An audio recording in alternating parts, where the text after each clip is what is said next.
ఎంతో సాహసోపేతమైన నిర్ణయాలు చేసిండ్రో మీకు అందరికి తెలుసు.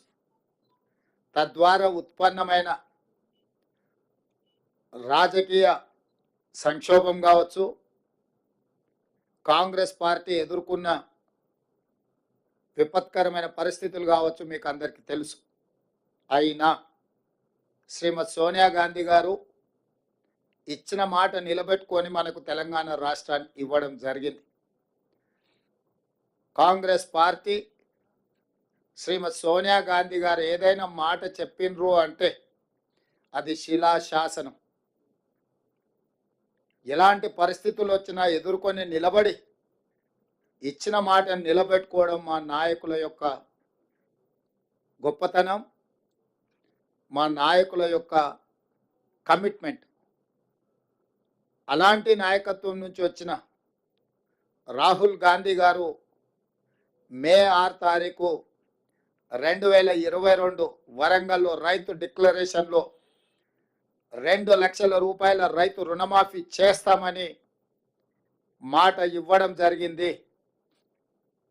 చాలా సందర్భాలలో చాలామంది నాయకులు, రాజకీయ పక్షాలు, విశ్లేషకులు కూడా గతంలో ఉన్న పాలకుల యొక్క ప్రకటనలు, నిర్ణయాలను దృష్టిలో పెట్టుకొని కాంగ్రెస్ పార్టీ కూడా అలవి కానీ అమలు చేయలేని హామీలు ఇచ్చిండ్రు అన్నట్టుగా చర్చలు, విశ్లేషణలు చేయడం మొదలుపెట్టిండ్రు.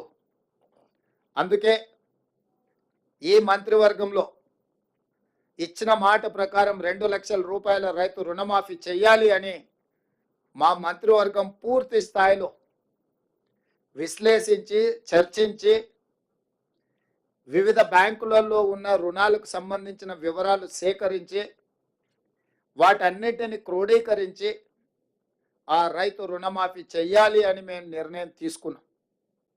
తెలంగాణ రాష్ట్రం వచ్చిన తర్వాత గత ప్రభుత్వం 2 సార్లు ప్రభుత్వాన్ని ఏర్పాటు చేసినప్పుడు 2014 నుంచి 2018, 2018 నుంచి 2023 వరకు 2014 సంవత్సరంలో మార్చి 31, 2014 తారీఖు వరకు కట్ ఆఫ్ డేట్ తీసుకొని ఆనాటి ప్రభుత్వం రైతు రుణమాఫీ చేస్తే 16,000 కోట్ల రూపాయలు రైతుల ఖాతాలలో వేయడం జరిగింది. అదేవిధంగా 2018 రెండోసారి ప్రభుత్వం ఏర్పడిన తర్వాత డిసెంబర్ 11, 2023 వరకు కట్ ఆఫ్ డేట్ తీసుకొని వాళ్ళు చేసిన రుణమాఫీ, రైతుల ఖాతాలో వేసిన నిధులు 12,000 కోట్ల రూపాయలు. అంటే గత ప్రభుత్వం 2 విడతలుగా 2 సార్లు ప్రభుత్వం ఏర్పాటు చేసిన తర్వాత చేసిన రుణమాఫీ ఒక్కసారి 16,000 కోట్ల రూపాయలు మొదటిసారి, రెండవసారి 12,000 కోట్ల రూపాయలు. 10 సంవత్సరాలల్లా 2 విడతలల్లా చంద్రశేఖరరావు గారు చేసిన రైతు రుణమాఫీ, రైతులకు చెల్లించిన నిధులు 28,000 కోట్ల రూపాయలు. ఆ ప్రభుత్వం డిసెంబర్ 11, 2018 వరకు కట్ ఆఫ్ డేట్గా వాళ్ళు రుణమాఫీని పరిగణలోకి తీసుకోవడం జరిగింది.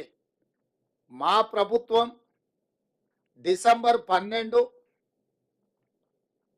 2018 తారీఖు నుంచి మొదలుపెట్టి 9, 12, 2023 వరకు సరిగ్గా 5 సంవత్సరాలు గత ప్రభుత్వం, మళ్ళొక్కసారి నేను చెప్తున్నా, గత ప్రభుత్వం డిసెంబర్ 11, 2018 తారీఖు వరకు కట్ ఆఫ్ డేట్ పెట్టి 2వ విడత రైతు రుణమాఫీ చేసింది. డిసెంబర్ 12, 2018 తారీఖు నుంచి తీసుకున్న రుణాలు డిసెంబర్ 9, 2023 వరకు 5 సంవత్సరాల మధ్య కాలంలో ఈ రాష్ట్రంలో ఉన్న రైతులు తీసుకున్న 2 లక్షల రూపాయల వరకు రుణమాఫీని చెయ్యాలని మా ప్రభుత్వము ఈ మంత్రివర్గంలో నిర్ణయం తీసుకున్నది. ఇచ్చిన మాట ప్రకారం 2 లక్షల రూపాయల రుణమాఫీ చెయ్యాలి.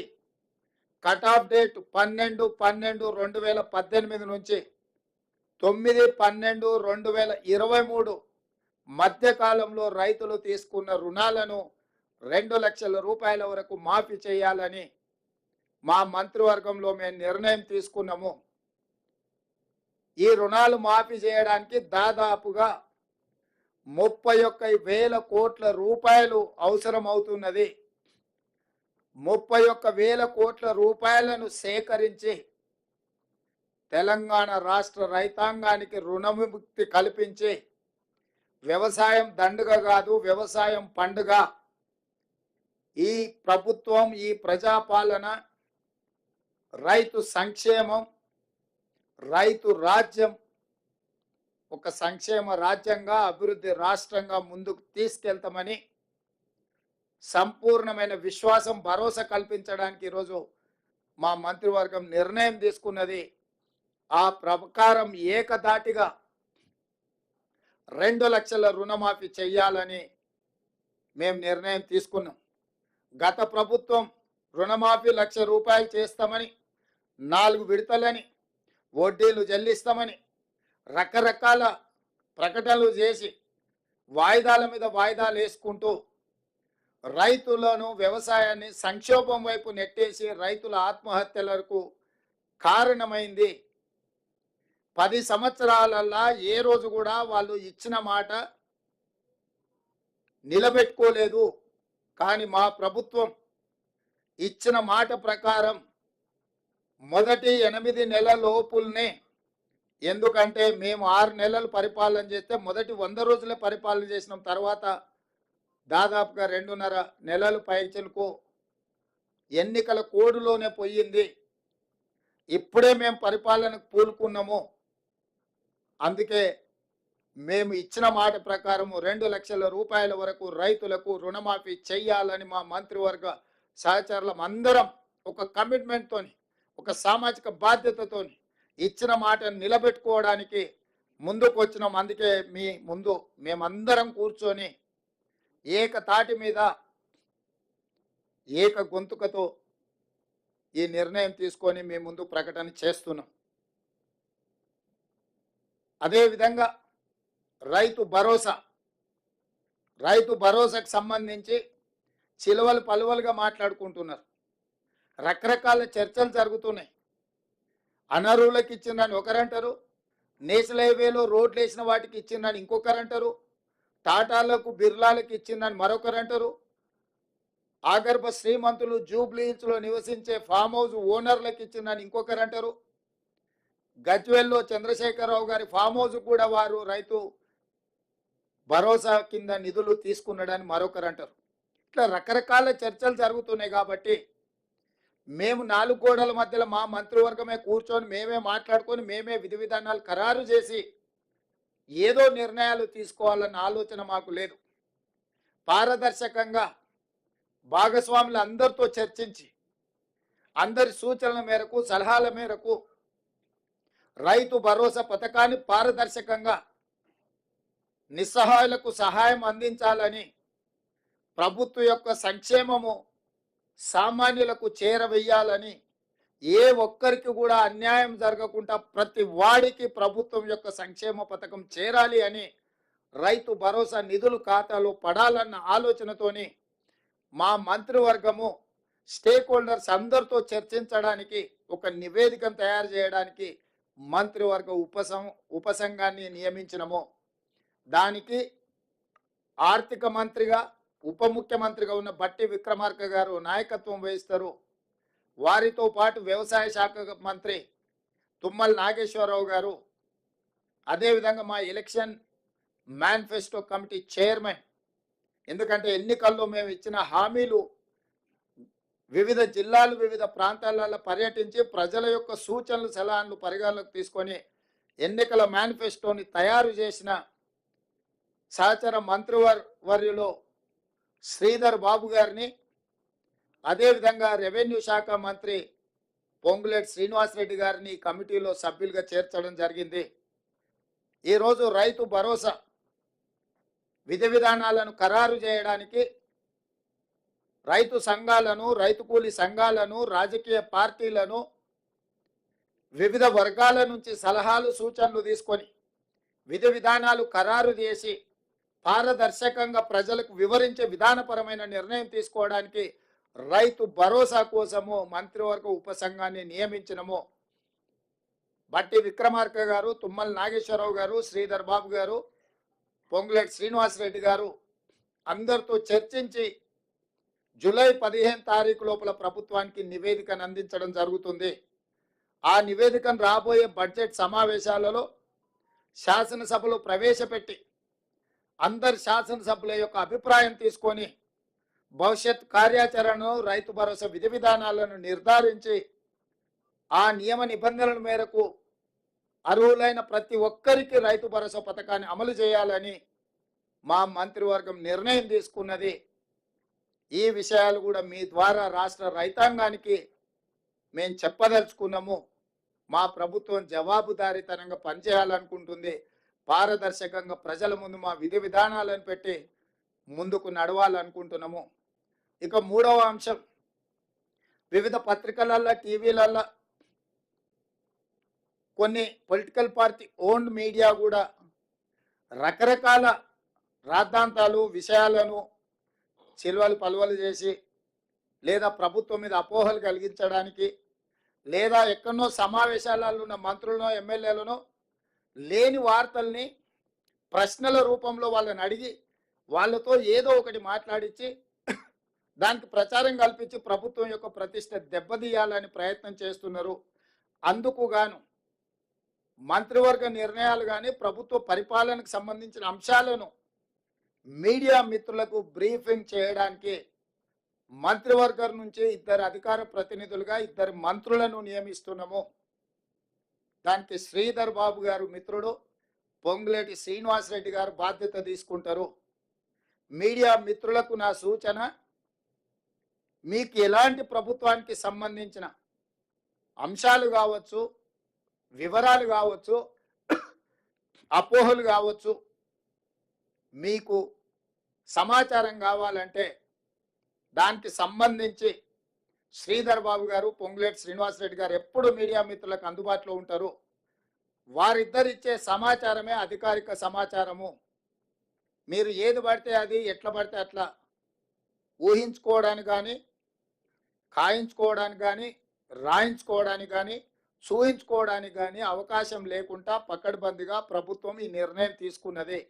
కాబట్టి మీడియా మిత్రులకు ప్రభుత్వానికి సంబంధించిన ఏ సమాచారం కానీ లేకపోతే ఏ అపోహలను తొలగించుకోవడానికి వారిద్దరు అందుబాటులో ఉంటారు. మా ప్రభుత్వం పక్షాన పరిపాలనకు సంబంధించి మీకు ఏ వివరణ కావాలన్నా 2 మంత్రులు అందుబాటులో ఉంటారు. కాబట్టి ఇక నుంచి మీకు ఏదైనా సమాచారం అవసరమైతే ఆ 2 మంత్రులను సంప్రదించాల్సిందిగా మీడియా మిత్రులకు నేను తెలియజేస్తున్నా. ఇక రాజకీయాలు అంటారా, రాజకీయాలకు సంబంధించి ఏ నాయకుడైనా మాట్లాడతాడు, ఏ మంత్రి అయినా మాట్లాడతారు. దానికి దీనికి సంబంధం లేదు. ప్రభుత్వం పరిపాలనకు సంబంధించి నిర్దిష్టంగా శ్రీధర్ బాబు గారు, పొంగులేటి శ్రీనివాసరెడ్డి గారు స్పందిస్తారు. మిగతా విషయాలు ఏదంటే సంబంధిత శాఖ మంత్రులు వాళ్ళ శాఖలకు సంబంధించిన వివరణలు కానీ వివరాలు కానీ మీకు అందిస్తారు.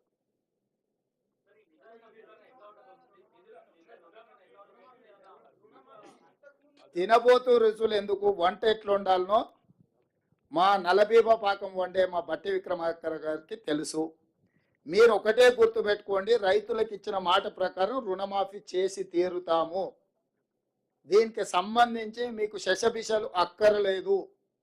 స్పష్టంగా మీకు చెప్తున్న విధి విధానాలు, నిధుల సేకరణ ప్రభుత్వం బాధ్యత, ఆర్థిక మంత్రి బాధ్యత. మీకేమైనా ఇంకా లోతుగా వివరాలు కావాలన్నా, వివరణ కావాలన్నా ప్రత్యేకంగా ఆర్థిక మంత్రి, ఉప ముఖ్యమంత్రి బట్టి విక్రమార్క గారిని మీరు నిస్సందేహంగా సంప్రదించవచ్చు.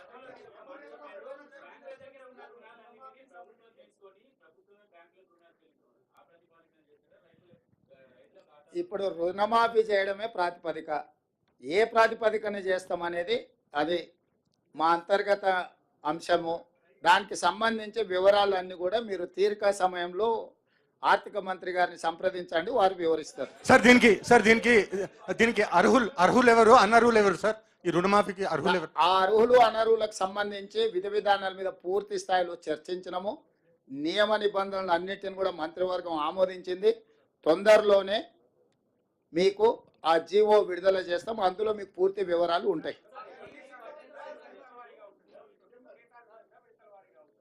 ఇప్పుడే మీకు చెప్పిన పాత విధానాలు లేవు.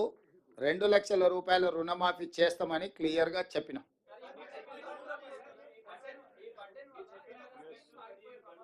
గడువు లోపల చేయడానికే కదా ఇదంతా చారి గారు. 5 సంవత్సరాలు ఆయనలాగా చేయాలంటే ఇంత హడావిడిగా, ఇంత అర్జెంటుగా, ఇంత పకడ్బందీగా మంత్రివర్గ సమావేశం పెట్టడం, మేమందరం వచ్చి కూర్చోవడం, మీకు వివరణ ఇచ్చడం, ఒకవేళ అంతకంటే కొంచెం ముందు ఇస్తే మీకు ఏమైనా అభ్యంతరమా?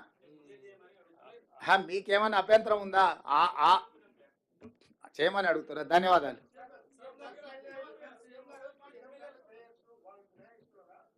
మీకు అవన్నీ జీవోలో అన్ని వివరాలు ఇస్తాం. జీవో ఇచ్చిన తర్వాత మీకు ఏమైనా ఇంకా వివరణలు కావాలంటే ఆర్థిక మంత్రి గారు మీతో మాట్లాడతారు. ధన్యవాదాలు.